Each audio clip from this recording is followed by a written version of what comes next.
두 형제는 같은 집에서 자라며 같은 부모님 밑에서 같은 학교를 다니고 완전히 똑같은 기회를 누렸습니다. 심지어 직업도 비슷한 분야를 선택했고 평생 동안 벌어들인 소득도 거의 비슷했습니다. 65세가 되었을 때 한 형제는 15억 원의 투자금과 대출이 없는 온전한 자기 집을 가졌고 완벽한 경제적 자유와 함께 은퇴했습니다. 그는 겨울이면 따뜻한 제주도로 여행을 떠나고 손주들의 대학 등록금을 보태주며 식당에서 밥을 먹을 때 메뉴판의 가격을 확인하지 않습니다. 반면 다른 형제는 2억 원 남짓한 저축액과 12년이나 남은 주택담보대출을 안고 끝없는 경제적 불안감 속에서 은퇴했습니다. 국민연금만으로는 생활비가 턱없이 부족해서 그는 여전히 동네 철물점에서 시간제 아르바이트를 해야만 합니다. 밤마다 잠자리에 누워 약값과 재산세를 모두 감당할 수 있을지 계산하느라 뒤척입니다. 똑같은 유전자, 똑같은 성장 환경, 똑같은 소득 능력을 가졌음에도 결과는 이토록 극명하게 달랐습니다. 이러한 차이는 두 형제 모두 의미 있는 재정적 발전을 이루기엔 너무 어리고 돈이 없었던 20대에 벌어진 것이 아닙니다. 비슷한 방식으로 가정을 꾸리고 경력을 쌓아가던 30대에 일어난 일도 아닙니다. 그리고 이미 인생의 궤적이 굳어져 버린 50대에 발생한 일도 아닙니다. 두 사람의 운명이 갈린 것은 온전히 40대의 일이었습니다. 한 형제는 그 10년 동안 당시에는 사소해 보이는 몇 가지 결정들을 내렸습니다. 다른 형제 역시 당시에는 사소해 보이는 그러나 전혀 다른 결정들을 내렸습니다. 두 사람 모두 자신들의 결정이 남은 인생 전체의 모습을 결정짓고 있다는 사실을 깨닫지 못했습니다. 당신의 40대는 살면서 겪게 될 재정적으로 가장 중요한 10년입니다. 다른 연령대보다 결정하기가 더 어려워서가 아니라 궤도를 수정하기엔 너무 늦어버릴 때까지 눈에 띄지 않게 그 위험성이 기하급수적으로 커지기 때문입니다. 오늘 저는 왜 당신의 40대가 이토록 엄청난 중요성을 가지는지 정확히 보여드리려고 합니다. 편안한 노후와 스트레스 받는 노후를 가르는 구체적인 결정들이 무엇인지 알려드리겠습니다. 그리고 현재 나이와 상관없이 이 갈림길에서 올바른 방향으로 나아가기 위해 당신이 지금 당장 할 수 있는 일에 대해 말씀드리겠습니다. 40대가 왜 그렇게 비정상적일 정도로 강력한 힘을 가지는지 그 수학적 원리부터 설명해 드리겠습니다. 40대는 인생의 다른 어떤 시기에도 동시에 나타나지 않는 세 가지 재정적 힘이 교차하는 지점에 있습니다. 이러한 힘들을 이해하면 왜 20년이 그 이후의 모든 것을 결정하는지 알 수 있습니다. 첫 번째 힘은 소득의 정점입니다. 대부분의 직장인에게 소득은 42살에서 55살 사이에 최고치에 달합니다. 30대에 크게 느껴졌던 연봉 인상률은 둔화하거나 멈추겠지만 절대적인 급여 액수 자체는 그 어느 때보다 높고 앞으로도 이보다 높을 가능성은 적습니다. 이것은 40대가 부를 축적하는 데 사용할 수 있는 가장 많은 자본을 가지는 시기임을 의미합니다. 연봉 1억 2천만 원을 받는 45살의 직장인은 이전 경력의 그 어느 시점보다 절대적인 금액 면에서 훨씬 더 많은 돈을 저축할 수 있는 잠재력이 있습니다. 두 번째 힘은 복리가 적용될 수 있는 남은 시간입니다. 40살에는 일반적인 은퇴 시기까지 아직 20년에서 25년의 시간이 남아 있습니다. 이것은 역사적인 시장 수익률을 기준으로 볼 때 당신의 돈이 대략 4배로 불어날 수 있는 충분한 시간입니다. 40살에 투자한 1,000만 원은 65세가 되면 약 4천만 원이 됩니다. 50살에는 15년이 남으며 1,000만 원은 약 2,500만 원이 됩니다. 55살에는 10년이 남으며 1,000만 원은 겨우 2천만 원이 됩니다. 복리의 마법은 해가 지날수록 급격히 떨어집니다. 당신의 40대는 의미 있는 복리 효과를 기대할 수 있는 마지막 10년입니다. 42살에 투자한 돈은 52살에 투자한 돈보다 훨씬 더 역동적으로 당신을 위해 일합니다. 세 번째 힘은 지출의 안정화입니다. 40대가 되면 많은 주요 지출들이 정점을 찍거나 줄어들기 시작합니다. 아이들은 더욱 독립적이 되고 결국엔 품을 떠나게 됩니다. 무리해서 샀던 집의 대출금도 이제는 예산 안에서 편안하게 감당할 수 있는 수준이 됩니다. 직장 생활에 필요한 옷까지도 다 갖춰졌고 필요한 가구도 이미 다 구매했습니다. 모든 지출 항목이 동시에 늘어나던 30대에는 존재하지 않았던 잠재적인 여유 자금이 이러한 안정화를 통해 생겨납니다. 문제는 그 여유 자금이 저축으로 흘러가느냐 아니면 더 호화로운 생활 방식을 유지하는 데 흡수되느냐입니다. 이 세 가지 힘이 결합하여 엄청난 지렛대 효과를 발휘하는 10년이 만들어집니다. 당신은 그 어느 때보다 많은 소득을 얻습니다. 복리 효과가 의미 있게 작용할 충분한 시간이 남아 있습니다. 그리고 지출 안정화로 인한 잠재적인 여유 자금도 있습니다. 이 절묘한 타이밍을 포착한 사람은 상당한 부를 축적합니다. 이 기회를 놓친 사람은 절대 극복할 수 없는 수학적 한계에 직면하게 됩니다. 이 지렛대 효과를 보여주는 구체적인 숫자를 말씀드리겠습니다. 은퇴 자금으로 1억 원을 모은 채 40살이 된 어떤 사람을 상상해 보십시오. 그의 연봉은 1억 1천만 원이며 소득의 15%인 연간 1,650만 원을 무리 없이 저축할 수 있습니다. 만약 그가 40살부터 65세까지 꾸준히 15%를 저축하고 연평균 8% 수익률의 인덱스 펀드에 분산 투자한다면 은퇴할 때쯤에는 약 14억 원을 모으게 될 것입니다. 여기에 국민연금까지 더해지면 그는 상당히 여유롭고 편안한 노후를 맞이할 수 있습니다. 하지만 만약 그가 40대에는 5%만 저축하다가 은퇴가 코앞으로 다가와 마음이 급해진 50살부터 15%로 저축액을 늘린다면 은퇴 시점에 모을 수 있는 돈은 약 8억 원에 불과합니다. 단지 10년 동안 저축을 덜 했을 뿐인데 결과적으로 6억 원이나 적은 금액을 쥐게 되는 것입니다. 40대의 저축이 이토록 비정상적으로 중요한 이유는 복리가 작용할 수 있는 시간이 25년이나 되기 때문입니다. 50대의 저축은 그 시간이 15년밖에 되지 않습니다.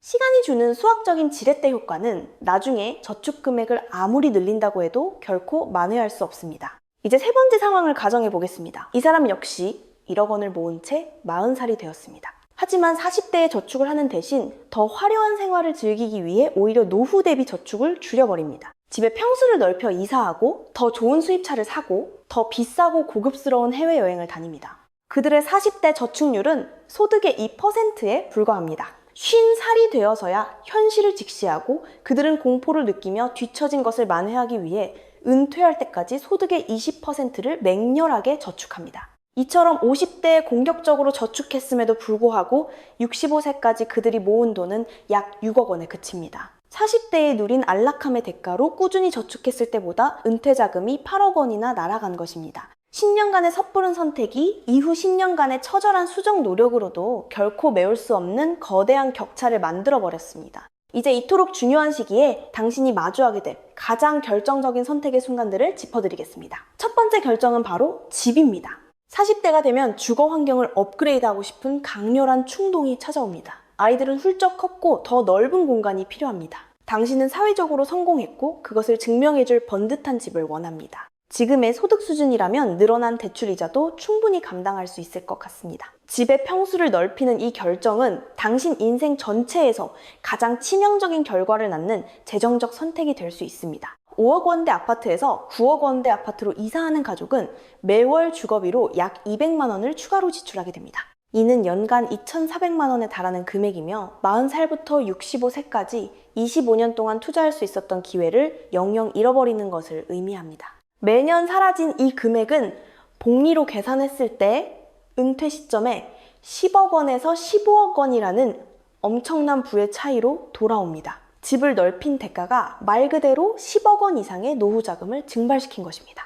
저는 아무도 더 큰 집을 사면 안 된다고 말하는 것이 아닙니다. 대부분의 사람들이 그 결정에 따르는 진짜 비용을 전혀 이해하지 못한 채 선택을 내린다는 점을 지적하는 것입니다. 그들은 단지 한 달의 주거비로 200만 원을 더 쓴다고만 생각합니다. 하지만 사실 그들은 10억 원이 넘는 은퇴 자금을 탕진하고 있는 것입니다. 겸손한 집에 머물며 그 차익을 투자하는 가족은, 집을 넓힌 가족은 결코 가질 수 없는 인생의 선택권들을 만들어냅니다. 그들은 더 일찍 은퇴할 수 있습니다. 60대가 되어서 뼈 빠지게 전일제로 일하는 대신 가벼운 시간제 근무만 할 수도 있습니다. 자녀들이 집을 살 때 큰 도움을 줄 수도 있습니다. 경제적인 위기가 닥쳐도 파산하지 않고 꿋꿋하게 견뎌낼 수 있습니다. 두 번째 결정은 자동차입니다. 40대가 되면 종종 더 비싼 차를 구매하게 됩니다. 실용적이던 세단은 고급 승용차로 바뀝니다. 가족을 위해 타던 튼튼한 스포츠 유틸리티 차량은 남들의 시선을 의식한 값비싼 외제차로 교체됩니다. 3천만 원짜리 자동차 2대 대신 5천만 원짜리 자동차 2대를 굴리는 가족은 대략 3,500만 원의 자동차 대출금을 더 안게 되고 더 높은 보험료를 내며 더 비싼 수리비에 직면하게 됩니다. 시간이 지나면서 차를 얼마나 자주 바꾸느냐에 따라 이 자동차 유지비의 차이는 2억 원에서 4억 원에 이르는 은퇴 자금의 손실로 이어집니다. 세 번째 결정은 자녀의 생활 수준과 교육입니다. 일반적으로 40대는 자녀 양육비가 가장 많이 드는 시기입니다. 10대 자녀들은 비싼 학원비, 다양한 과외 활동, 그리고 결국에는 막대한 대학 등록금을 필요로 합니다. 어떤 부모들은 자녀를 명문대에 보내기 위해 1억 원이 넘는 엄청난 학자금 대출을 떠안습니다. 또 다른 부모들은 교육비를 대기 위해 자신의 노후연금을 해지해버립니다. 자녀가 대학에 다니는 기간 동안 노후를 위한 저축을 아예 중단해버리는 부모들도 있습니다. 이러한 모든 결정은 결국 자녀의 교육을 위해 부모의 노후를 담보로 잡는 행위입니다. 자녀들은 졸업 후 경력을 쌓으며 가장 돈을 많이 벌 수 있는 눈부신 미래를 앞두게 됩니다.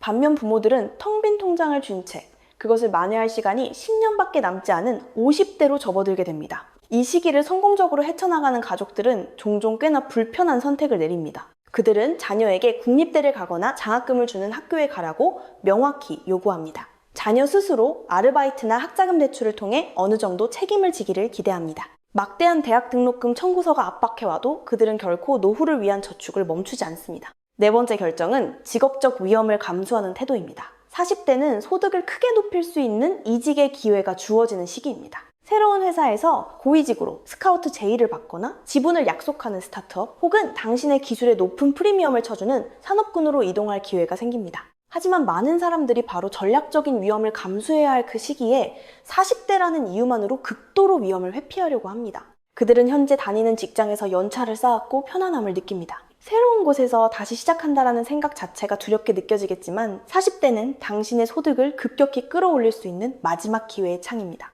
50대가 되면 나이에 따른 차별이 기회를 가로막기 시작합니다. 43살에 전략적인 모험을 한 사람은 일이 잘못되더라도 아직 회복할 시간이 있습니다.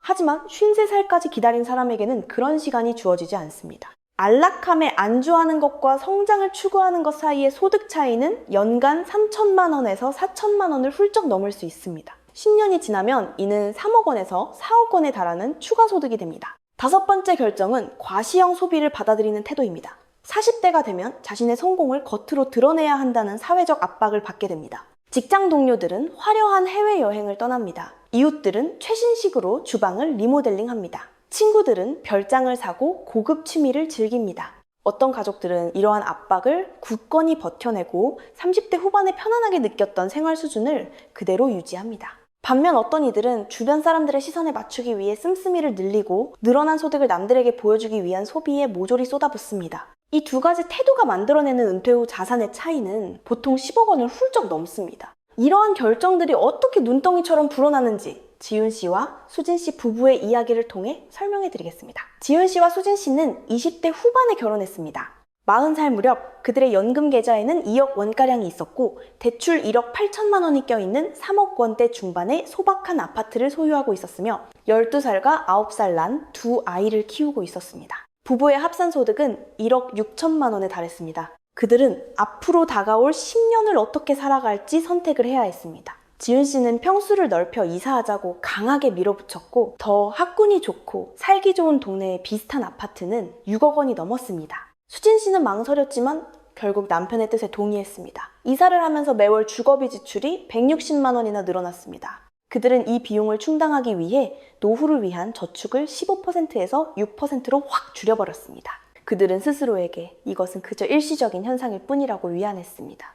2년 뒤 지윤 씨의 자동차에 장고장이 생기기 시작했습니다. 그들은 수리해서 타는 대신 그동안 고생한 지윤 씨가 더 좋은 차를 탈 자격이 있다고 합리화했습니다. 새로 뽑은 대형 자동차는 매달 70만 원의 추가 지출을 발생시켰습니다. 수진 씨의 자동차도 1년 뒤에 더 좋은 모델로 바뀌었습니다. 아이들이 고등학교에 진학하자 고액의 개인 과외비, 논술 학원비, 그리고 각종 입시 컨설팅 비용이 청구되었습니다. 첫째가 학비가 비싼 명문 사립대에 입학했을 때 부부는 딸에게 조금 더 저렴한 학교를 권하는 대신 빚을 내어 엄청난 학자금 대출을 떠안았습니다. 40대 내내 지윤 씨와 수진 씨는 단 한 번도 자신들이 경제적으로 무책임하다고 느끼지 않았습니다. 각각의 결정만 떼어놓고 보면은 모두 그럴듯하고 합리적인 이유가 있었기 때문입니다. 하지만 50살이 되었을 때 그들의 연금 계좌에 있는 돈은 고작 2억 5천만 원이 전부였습니다.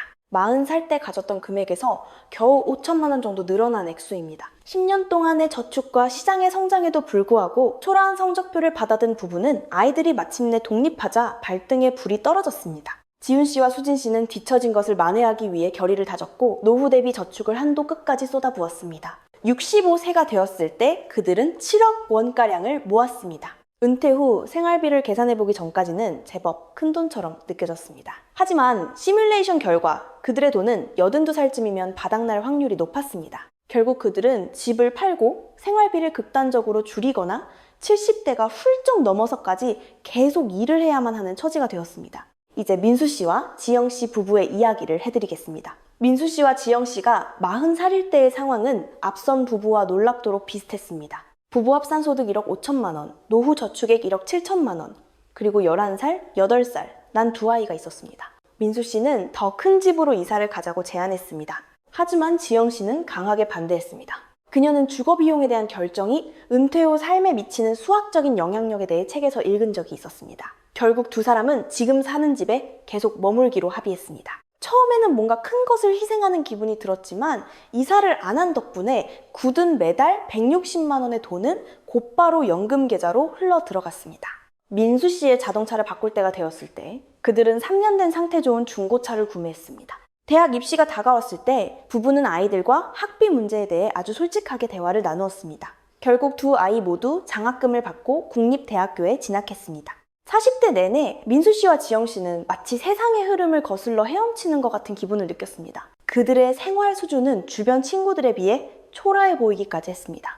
하지만 50살이 되었을 때 그들의 연금 계좌에는 무려 6억 원이 쌓여 있었습니다. 공격적인 저축이 시장의 수익률과 결합하여 단 10년 만에 자산을 3배 이상으로 불려놓은 것입니다. 65세가 되었을 때 민수 씨와 지영 씨는 16억 원이 넘는 자산을 축적했습니다. 집 대출금도 진작에 다 갚았습니다. 그들은 완벽하게 은퇴하여 마음껏 여행을 다니며 두 번 다시 돈 걱정을 하지 않아도 되었습니다.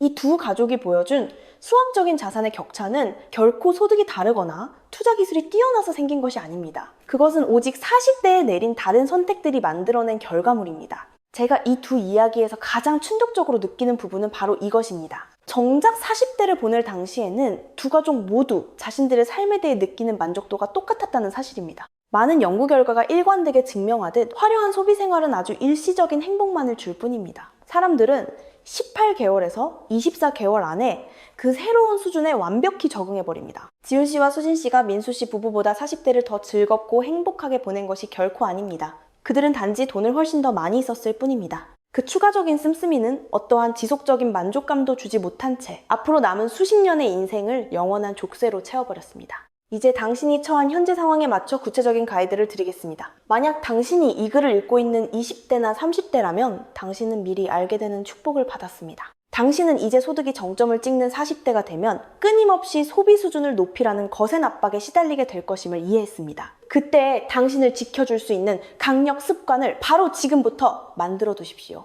어떤 일이 있어도 절대 줄이지 않을 노후자금 자동이체를 지금 당장 설정하십시오. 당신의 소득이 낭비를 부추기기 전에 스스로 이 정도면 충분하다는 기준을 명확히 정해 두십시오. 만약 당신이 이제 막 40대에 접어들었다면 인생에서 가장 중요한 재정적 변곡점에 서 있는 것입니다. 앞으로 10년 동안 당신이 내릴 결정들이 편안한 노후를 맞이할지 아니면 고통스러운 노후를 맞이할지를 판가름할 것입니다. 지금 당장 모든 주요 지출 항목을 철저하게 점검하십시오. 당신이 사는 집의 크기는 정말 적당합니까? 당신의 자동차는 그저 이동수단입니까? 아니면 남들에게 보여주기 위한 과시용입니까? 화려한 생활을 즐기기 전에 노후를 위한 저축부터 챙기고 있습니까? 당신의 씀씀이를 키우는 모든 결정은 곧 당신의 안전한 노후를 포기하겠다는 선언과 같습니다. 만약 당신이 40대 후반이고 아까 말씀드린 실패한 부부의 이야기가 남일 같지 않다면 아직 궤도를 수정할 시간이 조금은 남아 있습니다. 지금부터라도 저축률을 단일 %씩이라도 높일 때마다 당신의 미래는 눈에 띄게 개선될 것입니다. 사치스러운 생활에 빠진 당신의 친구들은 감히 엄두도 못 낼 파격적인 선택들을 진지하게 고려해 보십시오. 은퇴하고 나서가 아니라 바로 지금 당장 집의 평수를 줄여 이사하십시오. 유지비가 비싼 자동차를 과감히 처분하십시오. 큰 변화가 요구되더라도 월급을 더 많이 주는 직장이 있다면 과감하게 이직하십시오. 만약 저축도 제대로 못한 채 이미 40대를 훌쩍 넘겨버렸다면 오직 당신이 통제할 수 있는 일에만 집중하십시오. 수령액을 극대화하기 위해 국민연금 받는 시기를 최대한 늦추십시오. 가능한 한 오랫동안 현역에서 일하는 것을 고려하십시오. 집을 줄여 현금을 확보하십시오. 이제 이 모든 결정의 밑바탕에 깔려있는 근본적인 심리에 대해 말씀드리겠습니다. 40대에 근검 절약하는 것이 심리적으로 미치도록 힘든 이유는 이제 나도 성공을 누릴 자격이 생겼다는 억울한 보상심리 때문입니다. 20년이나 뼈 빠지게 일했으니 이제는 남부럽지 않게 떵떵거리며 살고 싶다는 강렬한 충동은 너무나 당연하고 합당해 보입니다. 그런데 그 진정한 만족감은 대체 언제 찾아오는 것일까요? 바로 이 생각이 대부분의 사람들을 나락으로 떨어뜨리는 끔찍한 함정입니다. 과소비를 통해 당신이 그토록 찾고자 하는 만족감은 찰나의 쾌락만을 안겨준 뒤 영원한 고통과 속박으로 변해버립니다. 새로 이사간 넓은 집은 딱 18개월 동안만 설렐 뿐 그 이후엔 그냥 무감각해지며 당신의 노후 자금은 영원히 쪼그라듭니다. 고급 외제차의 짜릿함은 고작 1년을 넘기지 못하고 그저 평범한 자동차로 전락하지만 당신 인생의 선택권은 영원히 박탈당합니다. 진정한 만족은 소득이 가장 높은 시기에 그 돈을 흥청망청 써버리는 데서 오지 않습니다. 그 찬란한 황금기를 영원한 경제적 자유로 맞바꾸는 과정 속에서 비로소 진정한 만족을 얻을 수 있습니다. 40대의 과소비 유혹을 이겨낸 사람은 은퇴 후 매일매일 이어지는 여유로운 삶 속에서 진정한 기쁨과 만족을 만끽합니다. 반면 젊은 시절 떵떵거리며 살았던 사람은 은퇴 후 매일매일 숨막히는 스트레스와 생계의 벼랑 끝에서 살아가게 됩니다. 40대에 느끼는 절약의 불편함은 딱 10년만 견디면 됩니다. 하지만 그 보상은 앞으로 30년 혹은 그 이상 영원히 지속됩니다. 40대에 누리는 방종의 쾌락은 고작 2, 3년이면 연기처럼 사라집니다. 하지만 그 참혹한 대가는 30년이 넘도록 평생을 따라다니며 당신을 괴롭힐 것입니다. 이른 살이 된 당신의 모습을 상상해 보십시오. 당신은 지금 평화로운 거실 소파에 앉아 있습니다. 아침 공기는 상쾌하고 고요합니다. 하나의 미래에서 당신은 이번 달에 어느 손주의 얼굴을 보러 갈지 즐거운 고민을 하고 있습니다. 평소 꼭 가보고 싶었던 곳으로 훌쩍 떠날 여행 계획도 세웁니다. 갑자기 돈 들어갈 일이 생겨도 당신의 평화로운 일상은 결코 흔들리지 않기에 마음은 한없이 여유롭습니다. 그러나 또 다른 미래에서 당신은 이번 달에 나올 연금으로 약값을 감당할 수 있을지 계산기를 두드리며 식은땀을 흘리고 있습니다. 혹시라도 자동차가 고장나면 수리비는 어떻게 마련해야 할지 눈앞이 캄캄해집니다. 선택권이 모조리 박탈당한 캄캄한 미래 앞에서 당신은 극심한 공포와 불안에 떱니다. 이 두 가지 버전의 미래를 살고 있는 당신은 모두 수십 년 전인 40대에 스스로 결정을 내린 사람입니다. 그리고 두 사람 모두 자신이 내린 결정의 대가를 고스란히 치르며 살아가고 있습니다. 당신이 어떤 미래의 주인공이 될 것인지는 40살에서 50살 사이에 당신이 무엇을 하느냐에 전적으로 달려 있습니다. 운도 아니고 버는 돈의 액수도 아니며 돈처럼 복리로 불어나는 집, 자동차, 자녀 교육, 직업, 그리고 생활 방식에 대한 당신의 뼈아픈 결정들이 모든 것을 좌우합니다. 당신의 40대는 언젠가 반드시 끝납니다. 당신이 뚜렷한 목표를 가지고 의도적인 선택을 하든 아니면 그냥 남들 하는 대로 흘러가는 대로 살든 이 10년은 무심하게 지나갈 것입니다. 유일한 질문은 단 하나, 당신은 과연 어떤 모습의 이른 살을 스스로 창조하고 있는가 하는 것입니다. 당신의 40대가 당신 인생의 모든 것을 결정할 것입니다. 그것은 무거운 짐이 아닙니다. 그것은 일생일대의 엄청난 기회입니다. 그 기회를 어떻게 움켜쥘 것인지는 전적으로 당신의 손에 달려 있습니다.